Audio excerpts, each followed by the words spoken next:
ನೀವು ಹೇಳಿದ ತಕ್ಷಣ ಮತ್ತೆ ಡೇಟ್ ಹೇಳ್ಬಿಡಿ, I don't know that date. ನಾನು ಕ್ಲಿಯರ್ ಆಗಿ ಹೇಳಿದ್ದೀನಿ, ಚಿನ್ನಯ್ಯ ಫೋನ್ ಮಾಡ್ದ, ನಾನು ಮೋಹಂತಿಗೆ ಫೋನ್ ಮಾಡಿದೆ, ಕ್ಲಿಯರ್. 14 ಅವ್ರು 17, ಹಂಗಾರೆ ನಾನು ಸುಳ್ಳು ಹೇಳ್ತಿದ್ದೀನಿ ಅಂತ ಹೇಳ್ತಿದ್ದೀರಾ, ಅದನ್ನ ಬರೀರಿ. ಅದನ್ನ ನಿಮ್ಮ ಮಾಹಿತಿಯ ಪ್ರಕಾರ ಕೋರ್ಟ್ನಲ್ಲಿ ಹಾಕಿ ಪ್ರಕಾಶ್ ರೈ ಹೇಳ್ತಿರೋದು ಸುಳ್ಳು, ಅವ್ರು ಮೋಹನ್, ನೀವು ಇನ್ವೆಸ್ಟಿಗೇಟಿವ್ ಆಫೀಸರ್ ಬರೀರಿ. Don't try to don't hello hello hello hello hello hello hello hello. ನೇರ ಪ್ರಶ್ನೆ ಅವನು ಕೇಳ್ದ, ನಾನು ಪೊಲೀಸ್ಗೆ ಹೋಗಿ ಹೇಳ್ಬೋದಾ? ದಯವಿಟ್ಟು ಹೇಳೋ, ನನಗೆ ಹೇಳ್ಬೇಡ, ನೀನ್ ನನಗೆ ಹೇಳ್ಬೇಡ, ಬೇಕಾದ್ರೆ ನಾನು ಪೊಲೀಸ್ ಆಫೀಸರ್ ಅಲ್ಲ, ನೀನು ಹೋಗಿ ಹೇಳು.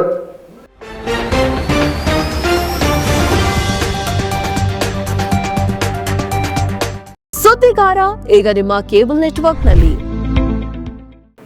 ಇದನ್ನ ಕ್ಲಾರಿಫೈ ನಾನು ನಿಮಗೆ ಮಾಡಬೇಕಾಗಿದೆ, ಯಾಕಂದ್ರೆ ಆತ ಸ್ಟೇಟ್ಮೆಂಟ್ ಕೊಟ್ಟಿದ್ದಾನೆ, ನನ್ನ ಹೆಸರು ಹೇಳಿದ್ದಾನೆ. ಮತ್ತು ಮಾಧ್ಯಮಗಳ ಮೂಲಕ ಗೊತ್ತಿರೋ ಹಾಗೆ ಕೇರಳದಿಂದ ಒಂದು 200 ಕೋಟಿ ರೂಪಾಯಿಗಳು ಒಂದು ಧರ್ಮಸ್ಥಳಕ್ಕೆ, ಧರ್ಮಕ್ಷೇತ್ರಕ್ಕೆ ಹೆಸರನ್ನ ಹಾಳು ಮಾಡಲಿಕ್ಕೆ ಯಾರೋ ಇನ್ವೆಸ್ಟ್ ಮಾಡಿದ್ದಾರೆ. ಅದರಲ್ಲಿ ಒಂದು 50 ಲಕ್ಷ ರೂಪಾಯಿ ಏನೋ ಚಿನ್ನಯ್ಯನಿಗೆ ಮಾತಾಡಿದ್ರು ಅನ್ನೋದು ಕೂಡ, ಅದು ಆ ಹೇಳಿಕೆ ಅವನು ಕೊಟ್ಟಿದ್ದಾನೆ ನನಗೆ ಗೊತ್ತಿಲ್ಲ. ಪ್ರಕಾಶ್ ರೈ ಹೆಸರನ್ನ ಹೇಳಿದ್ದಾರೆ, 200 ಕೋಟಿ ರೂಪಾಯಿ ಬಂದಿದೆ ಅಂತ ಹೇಳಿದ್ದಾರೆ. ಇದನ್ನ ಮಾಧ್ಯಮಕ್ಕೆ ತೆಗೆಸೋದು ಬರ್ತಿದ್ದಾರೆ, ಈ ತರ ಪ್ರಕಾಶ್ ರೈ ಅವರಿಗೆ ಬಗ್ಗೆ ಈ ತರ ಬಂದಿದೆ, ಇದಕ್ಕೆ ಉತ್ತರ ಹೇಳುವಿರಾ ಪ್ರಕಾಶ್ ರೈ ಅಂತ ಕೆಲವು ಮಾಧ್ಯಮಗಳು, ಬಹಳಷ್ಟು ಮಾಧ್ಯಮಗಳು ಅದನ್ನ ಕೇಳಿವೆ.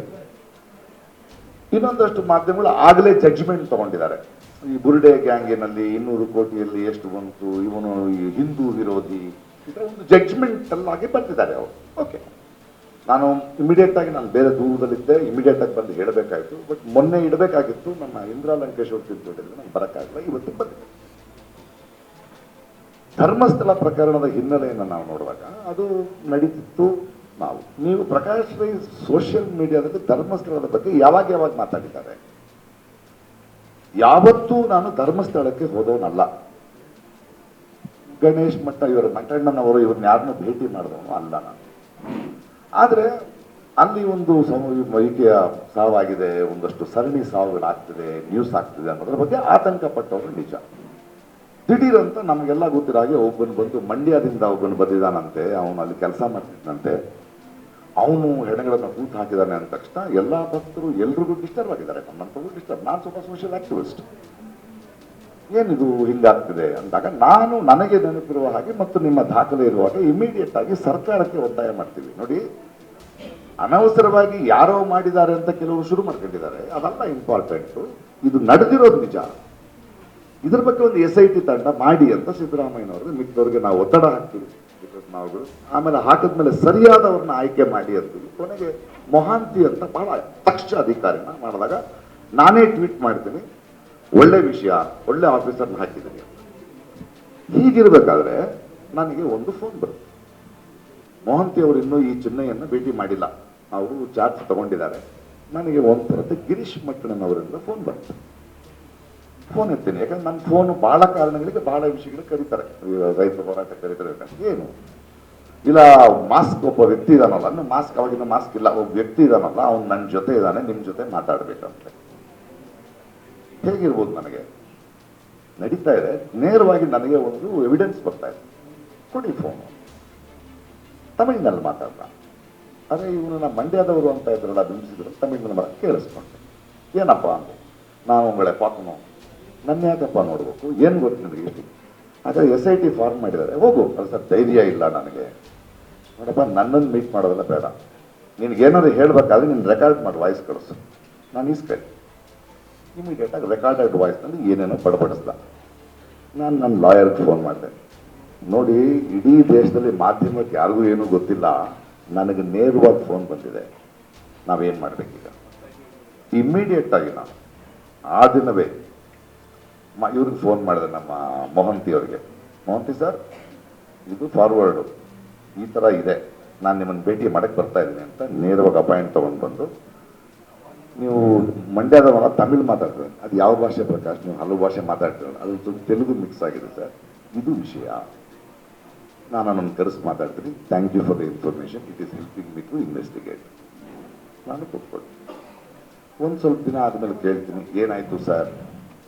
ಪ್ರಕಾಶ್, ಇನ್ಮೇಲೆ ಆ ಫೋನ್ಗಳು ತಗೋಬೇಡಿ, ನೀವು ಕಳಿಸಿದ್ರಿ, ಆಮೇಲೆ ಕರೆಸಿ ಮಾತಾಡಿದೆ, ಅವನೀಗ ರಿವರ್ಸ್ ಆಗ್ತಿದ್ದಾನೆ,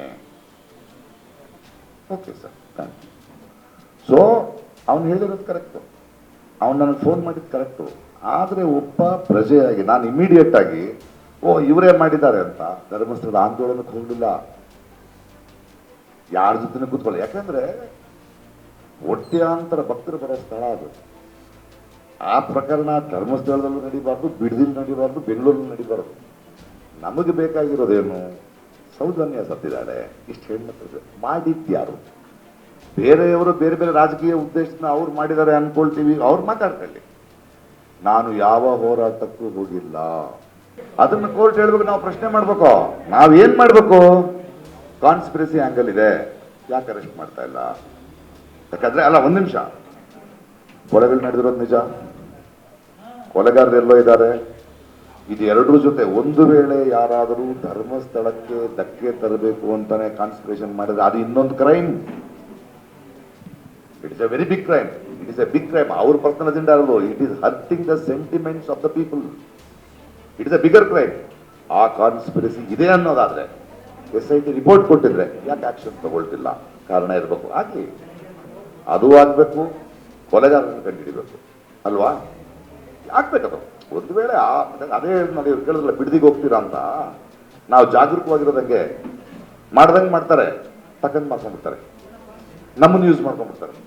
ಈವನ್ ನಾವು ಡೋಂಟ್ ಟೇಕ್ ಡಿಸಿಷನ್. ನೋಡಿ, ಒಂದ್ ನಿಮಿಷ ಹೇಳ್ತಾ ಇದ್ದೀನಿ, ನಮಗೆ ಬಂದಿರೋದು ಮಾಹಿತಿ ಚಾರ್ಜ್ ಶೀಟ್ ಹಾಕಿದೆ ಅಂತ, ಅವ್ರು ಇನ್ನೂ ಆಕ್ಷನ್ ತಗೊಳ್ತಾ ಇಲ್ಲ ಅಂದ್ರೆ ಏನು ಕಾರಣ ಇರಬೇಕು? Wait please, we should have patience, because it is a very good SIT, a very good officer, very good officer, ಯಾರಿಗೂ ಬಗ್ಗದ ಆಫೀಸರ್ ಮಹಾಂತಿ ಅವರು. ಅಲ್ರಿ, ಚಿನ್ನಯ್ಯನ್ನ ಅರೆಸ್ಟ್ ಮಾಡಿದ್ದಾರೆ. ಯಾಕೆ ಅಂದ್ರೆ ಅವನು ಇಷ್ಟು ಹಣ ವೇಸ್ಟ್ ಮಾಡಿದ್ದಾನೆ, ಪೊಲೀಸರ ಟೈಮ್ ವೇಸ್ಟ್ ಮಾಡಿದ. ಅದಕ್ಕಿಂತ ಹೆಚ್ಚು ಒಂದು ನಂಬಿಕೆ ಹುಟ್ಟಿಸ್ಬಿಟ್ಟವ ಜನರಿಗೆ, ಅಪ್ಪ ಇದು ಕೊನೆ ಕಾಣುತ್ತೆ, ಆ ಮಂಜುನಾಥ ಸ್ವಾಮಿಯ ಇದಕ್ಕೆ ಹೆಸರು ತಪ್ಪುತ್ತೆ, ಇವ್ರಿಗೆ ನ್ಯಾಯ ಸಿಗುತ್ತೆ ಅಂತ. ಹೆಂಗೆ ಎಷ್ಟು ಚಾನೆಲ್ಗಳು ಜನ ಪಾಪ ಎಲ್ಲ ಬಿಟ್ಟು ನೋಡ್ತಾ ಇದ್ರು. ಅದೆಲ್ಲ ಮೋಸ ತಾನೇ ಅದು. ನಮ್ಮ ಈ ವಿಡಿಯೋ ನಿಮಗೆ ಇಷ್ಟ ಆದಲ್ಲಿ ಲೈಕ್ ಮಾಡಿ, ಶೇರ್ ಮಾಡಿ, ಕಮೆಂಟ್ ಮಾಡಿ ಮತ್ತೆ ಸಬ್ಸ್ಕ್ರೈಬ್ ಮಾಡಿ.